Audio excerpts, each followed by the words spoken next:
신약성경 빌립보서 3장 1절 말씀부터 9절 말씀까지 함께 읽겠습니다. 끝으로 나의 형제들아, 주 안에서 기뻐하라. 너희에게 같은 말을 쓰는 것이 내게는 수고로움이 없고 너희에게는 안전하니라. 개들을 삼가고 행악하는 자들을 삼가하고 몸을 상해하는 일을 삼가하라. 하나님의 성령으로 봉사하며 그리스도 예수로 자랑하고 육체를 신뢰하지 아니하는 우리가 곧 할례파라. 그러나 나도 육체를 신뢰할 만하며 만일 누구든지 다른 이가 육체를 신뢰할 것으로 있는 줄로 생각하면 나는 더욱 그러하리니 나는 8일 만에 할례를 받고 이스라엘 족속이요 베냐민 지파요 히브리인 중에 히브리인이요 율법으로는 바리새인이요 열심으로는 교회를 박해하고 율법의 의로는 흠이 없는 자라. 그러나 무엇이든지 내게 유익하던 것을 내가 그리스도를 위하여 다 해로 여길 뿐더러 또한 모든 것을 해로 여김은 내 주 그리스도 예수를 아는 지식이 가장 고상하기 때문이라. 내가 그를 위하여 모든 것을 잃어버리고 배설물로 여김은 그리스도를 얻고 그 안에서 발견되려 함이니 내가 가진 의는 율법에서 난 것이 아니요 오직 그리스도를 믿음으로 말미암은 것이니 곧 믿음으로 하나님께로부터 난 의라. 아멘. 우리 좌우에 인사하실까요? 우리 샬롬 하시고 인사하겠습니다. 샬롬, 샬롬, 샬롬. 빌립보서 3장 1절 말씀부터 9절 말씀 같은 말씀으로 두 번째 시간입니다. 우리가 곧 할례당이라. 바울 사도가 빌립보 교회 성도들에게 편지 속에 기록한 말씀입니다. 지난 시간에는 초대교회 당시에 교회 안에 있었던 율법주의자들을 개로 말하며 개들을 조심하라 라고 이야기를 합니다. 물론 개들이라는 표현이 유대인들에게 독특한 의미가 있습니다. 우리들에게도 그런 것처럼요. 그런데 이러나 저러나 개라는 의미는 유대인들에게나 우리에게나 공통적으로 좋은 의미는 아닙니다. 그러면서 우리는 지난 시간 율법의 개념을 살펴보았고요. 구약 가나안 땅, 그 땅의 나라의 법이었던 율법과 그리고 오늘날 하늘에 속한 나라인 신약교회와의 이 간격에 대해서 그리고 누림에 대해서 우리가 짧은 시간이지만 이해해보는 시간을 가졌습니다.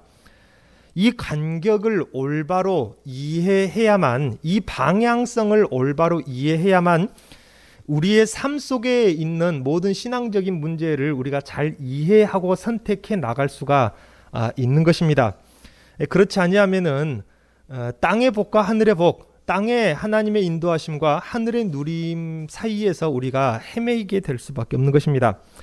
바울은 율법과 함께 참된 할례에 대해서 말씀을 하고 있는데요. 할례라는 것은 율법과 비슷한 성격을 가집니다. 율법이라고 하면은 지난 시간에도 우리가 시간을 내어 살펴보았지만 준법의 의미, 의무, 법을 지켜야 한다는 마땅한 그 의무를 통해서 어떠한 한 나라의 백성이 된다는 정체성을 가지는 것입니다. 우리나라 백성이 되려면은 우리나라 땅에서 태어난다고 해서 자동으로 되는 것이 아니라 우리나라 헌법을 준수해야 우리나라 백성 된 정체성을 온전히 가질 수 있고 또 누릴 수가 있는 것과 똑같은 원리인 것입니다. 그것처럼 할례는 육체 위에 표시하는 하나님의 나라 백성됨을 나타내는, 쉽게 말하면 구별된 표시였습니다.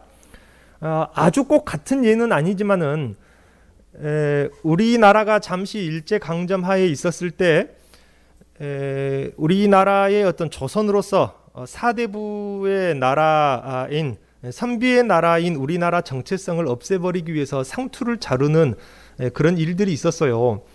머리카락 자르는 것입니다. 머리 긴 남자들 머리 조금 자르는 거예요.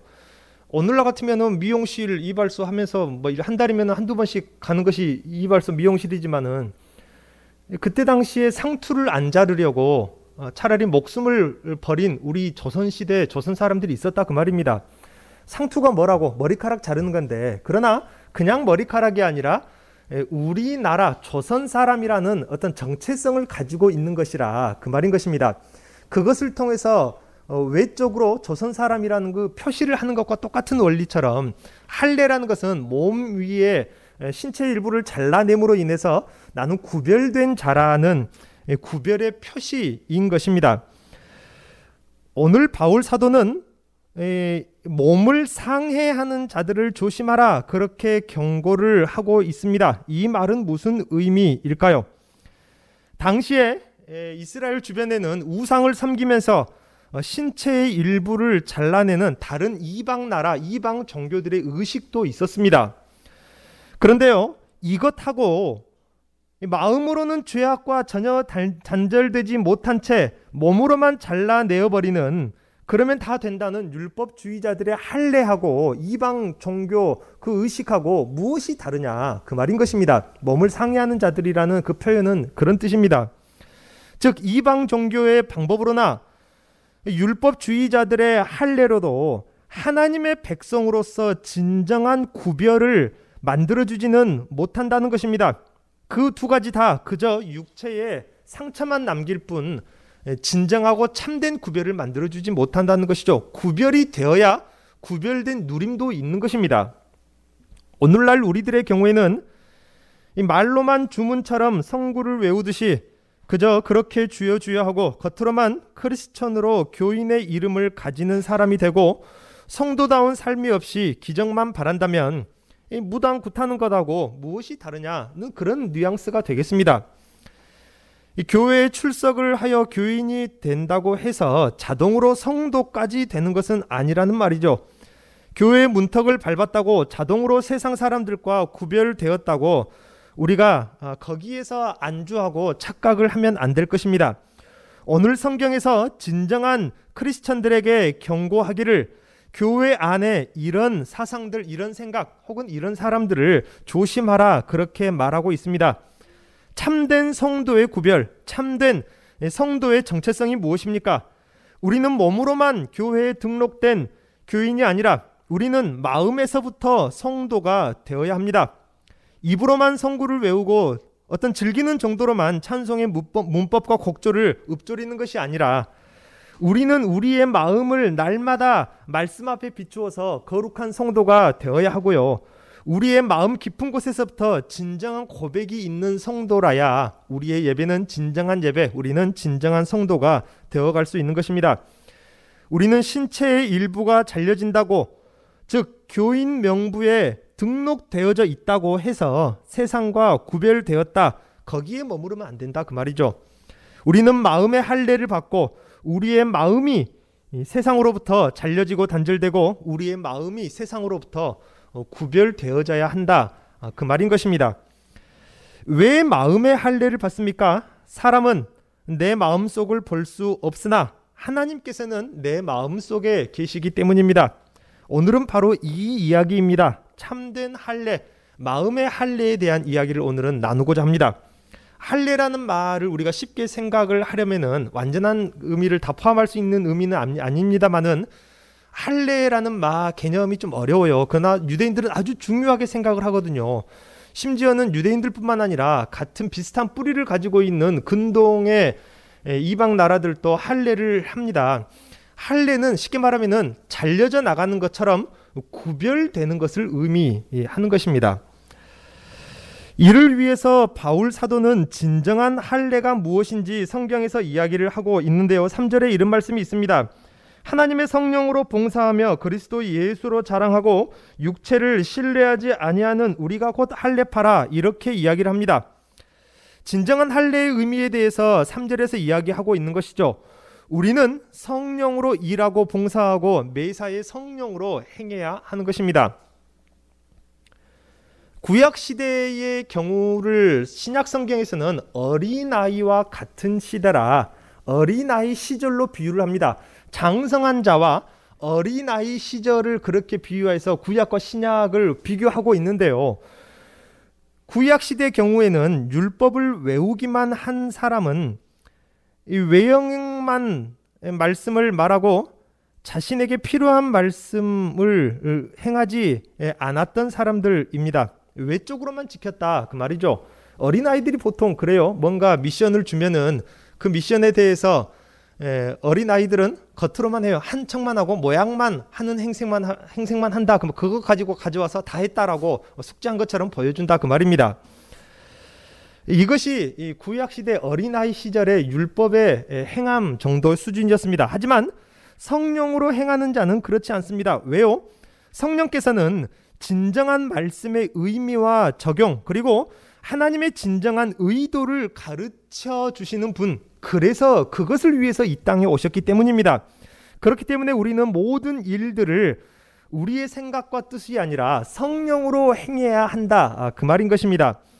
또한 성령으로 행할 때는 성령님께서는 필요한 능력도 주시기 때문에 우리는 당연히 성령으로 행해야 하는 것입니다. 또한 성령으로 행하지 않고 머리로만 어떤 인간적인 계산이나 생각으로만, 이성으로만 행할 때에는 어떤 경우가 있습니까? 자신을 찌르는 말씀을 거부해버립니다. 그리고 무시해버립니다. 하지만 성령으로 행하는 자는 자신을 설령 찌르는 말씀이라도, 자신에게 경종을 울리는 말씀이라도 그 말씀을 회개와 혹은 감사로 받아들이는 것입니다. 그렇기 때문에 성령으로 행해야 한다 그 말입니다. 자식을 키우다 보면은 조금 성장할 때는 부모가 야단을 치고 잘못된 것을 논리적으로 잘 가르치고 타일러 주면은 어릴 때는 그저 울기만 하고 떼쓰고 아니라고 반항을 하지만은 조금 장성한 아이들은 부모가 올바로 가르치는 것에 대해서 잘못할 줄 알고 눈물도 흘릴 줄 알더라고요. 이것이 성장했다는 의미인 것과 마찬가지입니다. 또한 성령님은 우리의 필요를 우리 자신보다 더 잘 아시는 분입니다.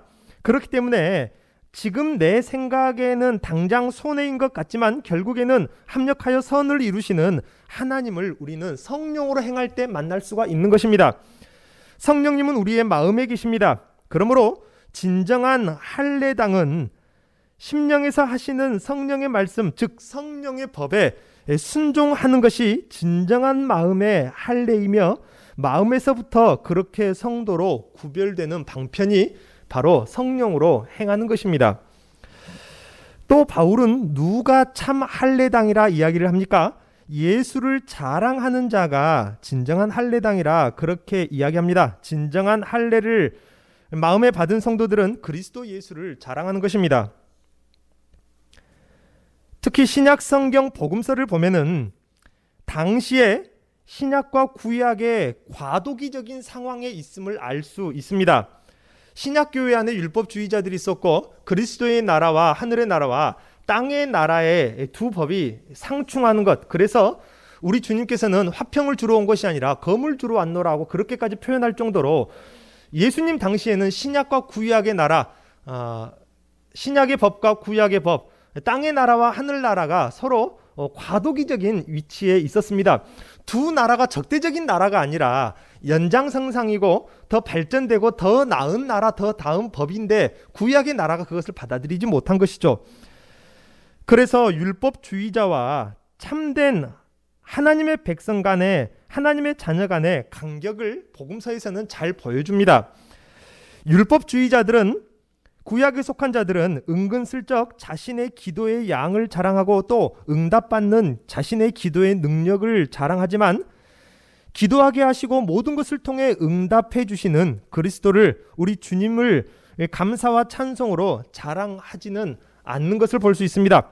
또 율법주의자들은 자신의 헌금의 액수를 자랑하지만 이 자기의 마음에서도 모든 것을 하나님께 드리지는 않았다 그 말입니다. 그 단편적인 예로 과부의 두 렙돈의 이야기가 나오죠. 그것처럼 물질과 꿈과 소망과 생명이 모두 주님께 있기 때문에 내게 있는 모든 것을 드리며 모든 것을 주실 수도 있는 그리스도를 자랑하지는 못한 자들이 율법주의자들이었습니다. 또 율법주의자들은 성전에 출입할 수 있는 것을 자랑했습니다. 하지만 성전에 출입하는 것 말고는 한 번의 예배라도 나 같은 죄인을 향해서 이번에도 또다시 용서의 은혜를 주시며 나 같은 죄인을 또다시 만나주시는 그리스도를 자랑하지는 않습니다. 율법주의자들은 자신이 다른 일을 구제할 수 있는 자기의 능력을 자랑하지만 먼저 자신이 약할 때 강함되게 해주시는 우리 주님을 자랑하지는 못했던 자들이 바로 율법주의자들이었습니다. 여러분은 무엇을 자랑하시겠습니까? 진정으로 참 할례를 우리의 마음에 받았다면 그 답을 우리는 알 수가 있습니다. 마음에 참된 할례를 받은 우리들이라면 내가 아닌 예수를 자랑할 수밖에 없는 것입니다. 우리가 예수를 자랑하려면 먼저 무엇이 필요합니까? 먼저 그분께 대한 감격이 먼저 있어야 합니다. 그분께 대한 감격이 먼저 있지 않고는 내가 그분을 자랑해지지가 않는 것입니다. 우리가 예수께 감격이 먼저 있으려면 우리가 예수님을 만나는 참된 만남이 있어야 우리가 그분께 감격을 할 수 있을 거 아닙니까? 어떻게 만나보지도 않고 그분을 감격할 수 있겠습니까?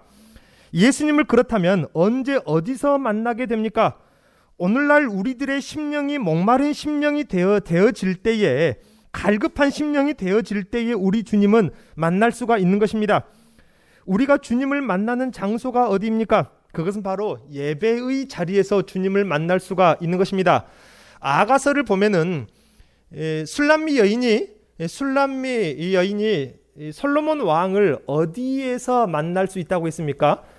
목자가 양을 치는 곳에서 만날 수 있다고 해서 그것으로 술람미 여인을 인도하고 가르쳐주는 그 말씀 우리가 본 바가 있습니다. 그와 같습니다. 우리가 우리 주님을 만나는 것은 예배의 자리에서, 우리 주님이 목양하는 자리에서 우리가 주님을 만날 수가 있는 것입니다.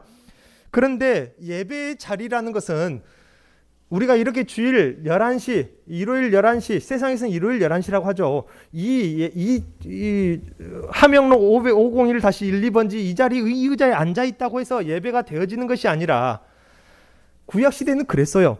구약 시대에는 예루살렘 그 몇 번지에 있는 그 예루살렘 성전에 가야 하나님을 만날 수 있었습니다. 그러나 요한복음에서 사마리아 여인에게, 우물가의 여인에게 뭐라고 하십니까? 우물가의 여인이 당신네들은 여호와 하나님이 그 예루살렘 성전에 있다고 하고 우리 조상들은 여기 이 옆에 이 그리심산 사마리아 성전에 있다고 하는데 도대체 어디 말이 맞소? 라고 물어보니까 구약시대는, 옛날에는 그랬다 그 말입니다. 예수님이 뭐라고 합니까? 이제는 그런 때가 아니다. 하나님은 영이시기 때문에 신령과 진정으로 예배하는 자들이 하나님을 만나고 그럴 때가 오리라. 우리는 함영록 501-12가 아니라 진정한 예배의 자리에서 주님을 만나는 것입니다. 예배하는 자는 하나님이 영이시기 때문에 신령과 진정으로 나아갈 때에 그 하나님을 만날 수가 있는 것이고, 거기가 바로 예배의 자리인 것입니다. 우리는 예배의 자리에 무슨 말입니까? 우리의 입술만, 입에 바른 말이라고 하죠. 참 표현이 기가 막히게 좋은 것 같아요. 입에 바른 말이라. 우리의 입술만, 우리의 몸덩어리만, 육체만 나오는 것이 아니라 우리는 성령의 인도하심에 순종하여서 우리의 진실한 마음을 가지고 나와야 영이신 우리 주님을 만날 수가 있다 그 말입니다. 껍데기만 가지고 나오면 안 되는 것입니다. 마음은 어디에? 마음은 콩밭에. 여러분, 콩밭에 있는 마음을 같이 가지고, 몸만 나오지 말고 콩밭에 있는 마음 가지고 나서 마음도 이곳에 같이 가지고 나오. 왜요? 하나님은 영이시니까. 그러한 예배의 자리에서 우리는 주님을 만날 수 있습니다. 또 우리는 그리스도를 말씀을 통해서 만날 수 있습니다. 예배의 자리에서 마음으로 받는 말씀에, 우리가 마음으로 말씀을 받는다면은 귀뚱으로 말고 마음으로 말씀을 받는다면은 그 말씀에, 만약에 우리가 죄의 자리에 있다면은 그 말씀이 우리에게 찔림을 줄 것입니다. 만약에 우리가 상처받은 자리에 있다면은 우리에게 위로를 줄 것입니다. 우리가 낙심한 자리에 있다면은 그 말씀은 마음에 받을 때에 권면과 새 힘을 주실 것이라 그 말입니다. 그리고 그 말씀에 회개하고 혹은 용기를 내고 혹은 새 힘을 낼 때 그 결과에서 우리는 합력하여 선을 이루시는 우리 주님을 만날 수 있고 그 주님께 감격할 수가 있는 것입니다. 이러한 만남이 예배의 자리에 있어야 된다 그 말입니다. 이 감격 속에서 실제적으로 내가 만난 그 그리스도를 자랑할 수가 있는 것입니다. 그냥 입에 바른 말로 자랑이 되어지지는 않아요. 주님을 실제로 이렇게 만나는 만남이 있어야 됩니다. 그래서 그럴 때에 내가 드러나지 아니하고 누가 드러납니까? 우리 주님이 나에게서 드러나는 것입니다. 주님이 나에게서 주님은 이런 분이구나, 주님은 이런 분입니다라가 드러나는 것이 무엇입니까? 그것을 가리켜서 성경은 두 글자로 영광이라고 하는 것입니다. 사람이 창조받은 목적이 무엇입니까? 이렇게 주님께 영광 돌리게 하도록 우주 만물을 만드셨고 그 가운데 사람을 만드신 것입니다. 진정한 할례를 그러므로 마음에 받은 성도들은 결과적으로 그리스도를 자랑하게 되어 있는 것입니다. 또한 누가 참 할례당이라고 합니까? 육체를 신뢰하지 않는 자가 진정한 할례당이라 오늘 바울은 그렇게 가르치고 있습니다. 우리는 육체를 신뢰하지 말아야 합니다. 오늘 우리들에게 있어서 우리들의 육체라는 말은 무엇일까요? 여기서 우리의 육체라 함은 어떤 것을 가리키는 말일까요? 물론 오늘 본문의 직접적인 그 육체의 의미는 신구약의 간격으로 말하는 육체 위에 짊어진 그 율법을 의미합니다. 신약 성경에서 특히나 교리서신이나 교리적인 부분을 바울 사도나 베드로 같은 사도가 이야기할 때에 육체라 그렇게 말하는 것은 1차적으로는 율법을 말합니다. 구약의 그 율법, 구약의 외형적인 그 성전을 하는 말이라 그 말입니다. 그런데 오늘날 우리들은 신구약의 간격을 알고 이해는 해야 되지만 신구약 간격 속에 살고 있지는 않습니다. 그렇기 때문에 구약의 율법이 어떻게 육체에 매여 있는지를 이해할 필요는 있습니다. 그렇게 이해하고 그와 같은 보다도 광범위한 의미에서 육체를 신뢰하는 그 의미를 우리는 찾아보고 적용을 해야 하는 것입니다. 오늘 본문의 말씀처럼 우리가 신뢰하지 말아야 할, 그렇다면 오늘날 우리들에게 있어서 육체라 함은 어떤 것을 말하는 것일까요? 초대 기독교 사회는 로마로부터 아주 심각한 핍박을 받았습니다. 요한 사도 빼고는 모든 사도들이 하나같이 다 사형을 당해 죽었습니다. 이 말로 표현할 수 없을 만한 기가 막힌 육체적인 고난에 핍박을 받았죠. 그때의 초대교회는 성도들의 신앙은 사탄 마귀가 죽음으로 위협을 할 때였습니다. 마치 우리나라 초대교회 상황과 똑같아요. 우리나라 초대교회도 조선시대에 복음이 들어왔을 때에 그때 마귀가 우리나라에 복음이 전파되지 못하게 막는 방법은 육체적인 부분을 죽음으로써 핍박을 할 때였습니다. 그래서 일제시대 때도 죽창으로 찔러 죽이고 얼마나 극심한 고난을 했습니까? 하지만 사탄은 성도들의 육체는 점령했을지 몰라도 성도들의 마음은 점령할 수가 없었습니다. 그래서 성도들은 무덤 속에 들어가서 땅 속에 들어가서도 믿음을 포기하지 아니하고 삶을 포기할지라도 믿음은 포기하지 아니하고 땅 속에서 살지라도 그렇게 믿음을 지켜나갈 수가 있었던 것입니다. 그러다가 300년도 초에 그 로마로부터 기독교를 핍박하던 그 로마로부터 로마가 국교로 공인이 됩니다. 그때부터 기독교인들은 육체적인 핍박이 완전히 사라졌습니다. 뿐만 아니라 기독교인들은 평안하고 안락한 생활도 할 수 있게 되었습니다. 마치 오늘날 이 한국 사회의 교회들처럼 말입니다. 육체적인 박해가 없어졌으니 기독교가 무궁무진한 발전을 할 것 같은데 그렇지 않는다는 것이 이 역설입니다. 오히려 더 심각한 위기가 교회 안에 찾아옵니다. 그것은 바로 영적인 타락입니다. 심각하게 영적으로 타락해버립니다. 사탄의 외적인 박해가 실패하자 이제 사탄 마귀는 인간의 본능을 통해서 인간이 죄를 짓게 하고 영적으로 타락하게 합니다.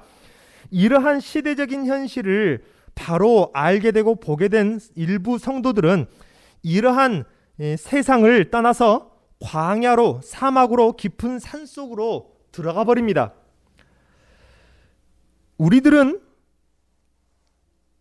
그렇게 광야로, 사막으로 들어간 성도들을 수도사라고 보통 이야기를 하고요. 사막의 교부들이라 그렇게 이야기를 합니다.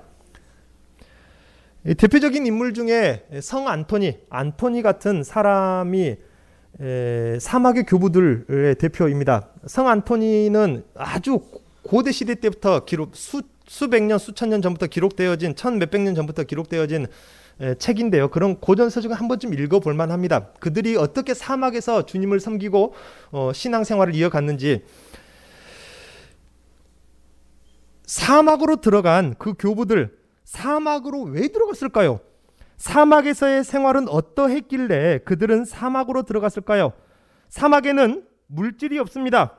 하루면 수없이 부딪히는 사람도 없습니다. 말씀에 대한 집중력을 흐트리는 삶에 대한 권해도 없습니다. 쉽게 말하면은 사막 속에는 돈도, 안락한 집도, 여자도, 명예도, 권세도, 욕심도 없는 곳이 사막이었습니다. 그곳에는 오히려 한 벌의 옷만 있을 뿐입니다. 일용할 양식을 위한 필요한 노동이 있을 뿐입니다. 말씀과 묵상과 성령과의 교제가 있는 곳이고 청빈한 삶이 있는 곳입니다. 그곳에는 오히려 고독한 삶이 있었다, 그 말입니다. 그곳에서 사막의 교부들은 하나님의 말씀에만 오로지 집중할 수가 있었습니다. 오로지 기도에만 집중할 수 있었습니다. 그럴 때에 그들은 성령 하나님과 깊은 교제 가운데 들어갈 수 있었고, 말씀의 놀라운 신비를 깨달을 수도 있었고, 말씀으로 사탄 마귀를 물리칠 수 있는 성령의 능력이 함께 있다는 것을 그 사막으로 들어간 사막의 교부들에 대한 이야기 책에서 우리가 읽을 수가 있죠.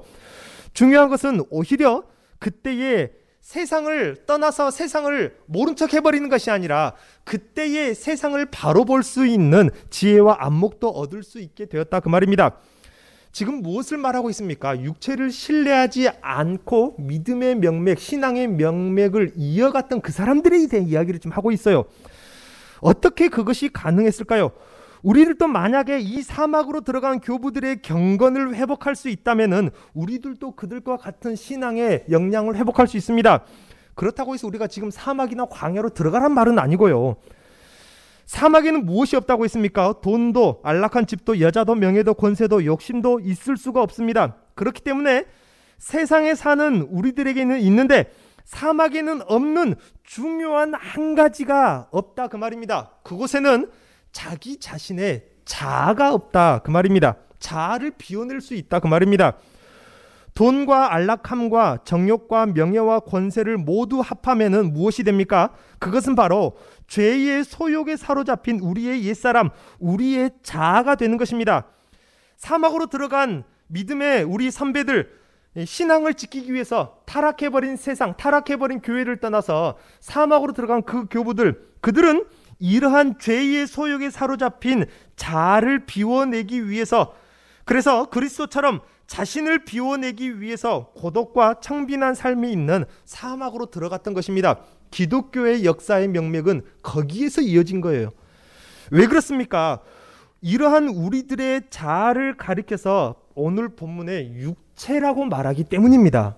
오늘 본문의 육체라는 말은 바로 그 사막 교부들이 비워냈던 그것들을 말합니다. 사막에는 없었던 그것들을 말한다. 오늘 본문의 육체는 그것입니다.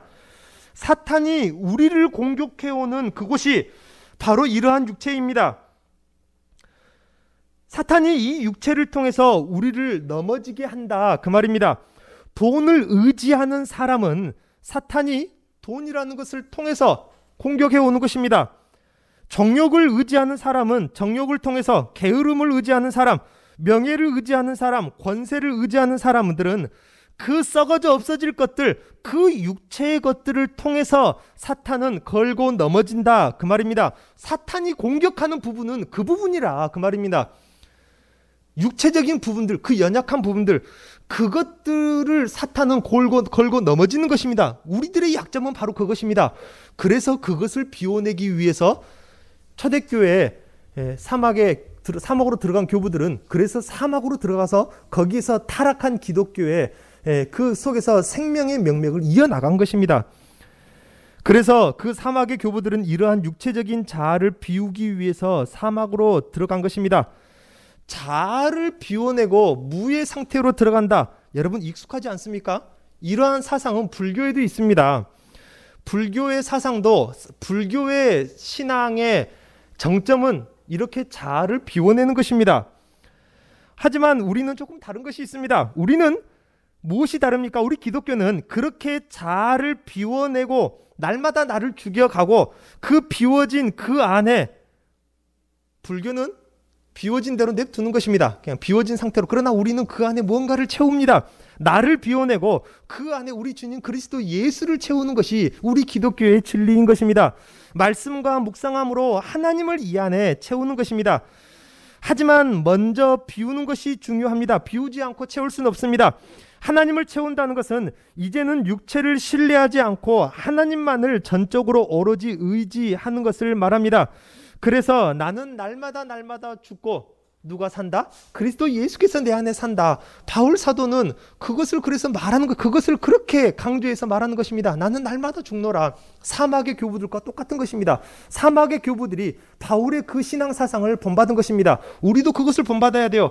날마다 나를 비워내야 돼요. 죄악된 소욕의 옛사람을 날마다 비워내야, 그것이 우리가 사막으로 들어가는 길인 것입니다. 날마다 비워내고 그 안에 주님이 사시게 채워야 되는 것입니다. 그렇지 않으면은 우리는 사탄에게 수도 없는 약점을 드러내놓고 있는 것과 똑같은 것입니다. 오늘 본문의 율법주의자들은 혈통과 할례와 행위와 인간적인 열심을 신뢰했습니다. 그러나 하나님을 온전히 의지하지는 않았던 것입니다. 우리가 신뢰하고 의지하는 것은 무엇입니까? 돈을 신뢰합니까? 여러분, 명예를 신뢰합니까? 아니면 출신을 신뢰합니까? 권세를 신뢰합니까? 만약에 우리가 그것을 신뢰하고 있다는 것을 사탄이 알아버리는 그날에는 어쩔 것입니까? 사탄이 그것을 타고 우리를 넘어뜨리려 할 것입니다. 우리의 영혼을 죄로 물들이려 할 것이라, 그 말입니다. 교회 안에서도 마찬가지입니다. 나의 신앙적인 행위들만 자꾸 하나님 앞에 혹은 사람들 앞에 자꾸 나의 신앙적인 행위들만 내세우려고 한다면은 우리는 오히려 그 마음에 없는 열심 때문에 넘어지고 말 것이라. 나만 넘어지면 다행이죠. 교회가 넘어지는 것입니다. 그러므로 우리는 우리의 육체를 신뢰해서는 안 됩니다. 우리의 심령은 청빈하게 고독하게 하나님을 찾아야 한다, 그 말입니다. 우리의 심령은 고독해져야 돼요. 돈으로부터, 물질로부터, 세상으로부터, 명예로부터, 출신으로부터 우리의 심령은 고독해져야 하나님을 찾을 수가 있는 것입니다. 우리의 심령의 청빈과 고독과 비움이 없이 하나님을 보지 못할 것입니다. 우리의 심령은 날마다 그리스도와 함께 십자가에 못 박혀져야 한다, 그 말입니다. 이 말이 어렵습니다. 하지만 정말로 중요한 것입니다. 세상 사람들은 어떻게 자기를 죽여나가고 비워나갑니까? 자기 수양으로 혹은 어떤 선행을 행함으로 구원을 이루려 하지만 그것은 방법이 되지 못합니다. 그러므로 우리는, 우리의 의는 우리의 열심이나 노력에서 난 것이 아닙니다. 그랬다면 바울이 배설물로 버렸다고 오늘 본문에 말했던 그것을 안 버렸겠죠.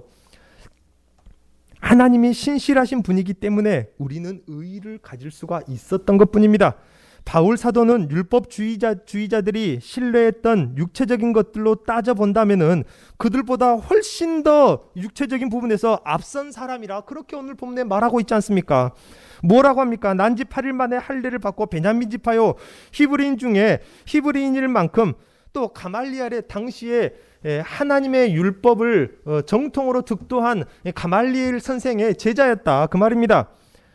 선민의 정통을 이어받은 자이고 율법으로는 바리새인만큼 완벽해도 그것이 자기를 죄에서 자유를 얻게 하지 못했다, 그 말입니다. 죄에서 율법으로 온전한 자유를 얻을 수 있었다면 지성소에 들어갔겠죠. 왜 지성소에 못 들어갑니까? 율법으로도 죄에서 완벽한 자유를 얻지 못하기 때문에 그래요.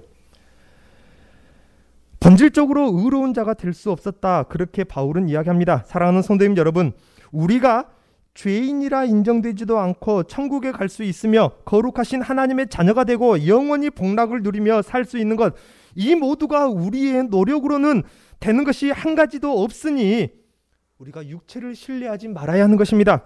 교인이 되어서 착한 사람이 되어도, 헌금을 많이 해도, 기도를 많이 하고 금식을 해도, 성경 66권을 아예 달달달 다 외워도 우리의 노력만으로는 아무런 의미가 없고 힘을 발휘하지 못한다, 그 말입니다. 그래서 우리는 더더욱 그리스도를 얻고 더더욱 그리스도께, 예수께 사로잡힌 바가 되어야 합니다. 우리가 천국에 가는 것은 오로지 예수 그리스도를 얻는 그 이름, 예수 그리스도 그 이름뿐이라, 그 말입니다. 그래서 베드로가 성전 민문에 앉은 그에게 앉은 명에게 뭘 주었습니까? 주머니에 동전 몇 푼이 아니라 나에게 있는 것은 이것뿐이다. 오직 예수 그리스도의 이름을 그에게 준 것 아닙니까?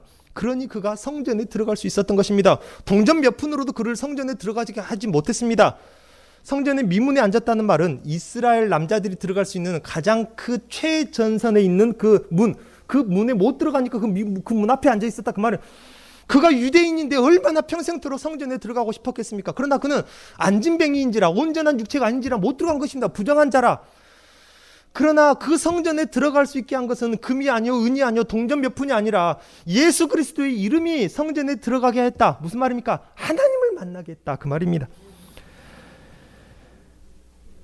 우리가 천국에 들어가는 것은 오로지 예수 그리스도 그 이름뿐입니다. 그러므로 우리가 천국에 이르는 그 의의를 얻는 것은 오직 하나님의 은혜일 뿐이고 우리의 의의가 아니며 하나님께 있었던 의의라는 것입니다. 그러므로 참된 할례, 참된 구별이 무엇이겠습니까? 나의 외적인 것, 나 자신, 나의 육체를 의지하지 않는 것입니다. 이 말은 다른 말로 하면은 나의 자랑이 바뀌는 것입니다. 나의 성공이 바뀌는 것입니다. 내가 의지하던 것들이 바뀌는 것입니다. 여러분은 무엇을 자랑했습니까? 무엇을 성공으로 바라보았습니까? 무엇을 의지했습니까? 나의 자랑이 예수를 자랑하는 것으로, 나의 성공이 예수로, 나의 의지도 예수로, 모든 것이 오직 예수로 바뀌는 것이 참된 할례이고 마음의 할례이고 성도로 참되게 구별되는 것입니다. 그렇기 때문에 오늘 말씀 8절 말씀에 바울 사도는 예수 그리스도를 아는 지식이야말로 가장 고상한 것이라 그렇게 고백을 할 수밖에 없는 것입니다. 그래서 그 전에 자신이 신뢰하던 육체적인 모든 그것들, 그 모든 자랑, 옛 나라의 율법과 옛 성전의 모든 것들은 사실상 썩어질 것으로 알았고 배설물과 같다 하며 버렸습니다. 왜냐하면 완전히 새로운 법, 새 의, 새 생명을 그가 발견했기 때문이죠. 돈으로 살 수 없는 것을 예수를 알므로 얻는 것입니다. 명예로도 할 수 없는 것을, 권세로도 할 수 없는 것을 예수를 아는 알므로 예수 안에서 주시는 의로 얻는 것입니다. 그래서 바울 사도는 9절 말씀에 이렇게 이야기를 합니다. 그 안에서 발견되려 함이니 내가 가진 의는 율법에서 난 것이 아니요 오직 그리스도를 믿는 믿음으로 말미암은 것이니 곧 믿음으로 하나님께로부터 난 의라고 그렇게 말합니다. 모든 것을 다 던져버리고 이제는 오로지 그리스도를 얻으려 한다 그 말입니다. 그 안에서 발견되려 하고 있습니다. 완전히 새로운 내가 되었다는 말이죠. 여러분 자신을 한번 돌아보십시오. 여러분 자신은 어디에서 발견되어지고 있습니까? 나는 누구입니까? 두 부류의 사람이 있습니다.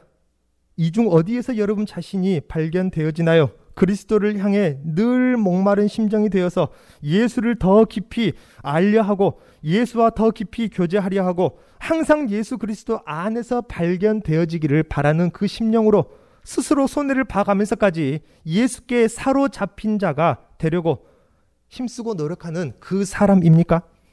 그런가 하면 바울이 버려버렸던 그 배설물, 그것을 더 얻으려고, 그것을 더 신뢰하려고 이 생의 목표가 되어 사는 사람입니까? 여러분 자신은 이 둘 중에 어디에서 발견되어집니까? 마음의 할례를 받은 사람은 예수 그리스도로 그 가치관이 완전히 바뀌어진 사람입니다. 모든 것을 그리스도의 가치관으로 사는 사람이야말로 진정한 의미에서 성별된 사람입니다. 물론 힘들겠죠. 그렇기 때문에 성령께서 도우신다고 했습니다. 우리는 이것이 기도 제목이 되어야 합니다.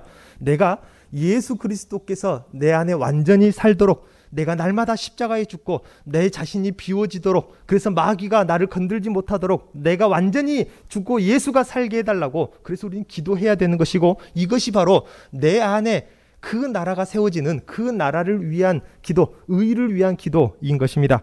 모두 마음의 할례를, 이 할례를 받기를 주님의 이름으로 축원드립니다. 기도하겠습니다. 하나님 아버지 감사합니다. 성령께서 우리의 심령에 오셔서 예수를 알게 하시고, 성령께서 예수를 알게 하심으로 우리 자신을 죄악에 속하였던, 정욕에 속하였던, 세상에 속하였던 우리 자신이 예수 그리스도와 함께 날마다 십자가에 못 박히게 하시고, 내가 아니요 예수가 내 안에 살게 하시는 성령의 도우심으로 말미암아 내가 하늘에 속한 의를 얻게 되었음을 고백합니다. 우리의 삶이 마음의 할례를 받아서 세상으로부터 구별되어지는 온전한 삶을 앞으로도 살아갈 수 있도록 성령께서 동행하여 주옵소서. 예수님의 이름으로 기도하옵나이다. 아멘.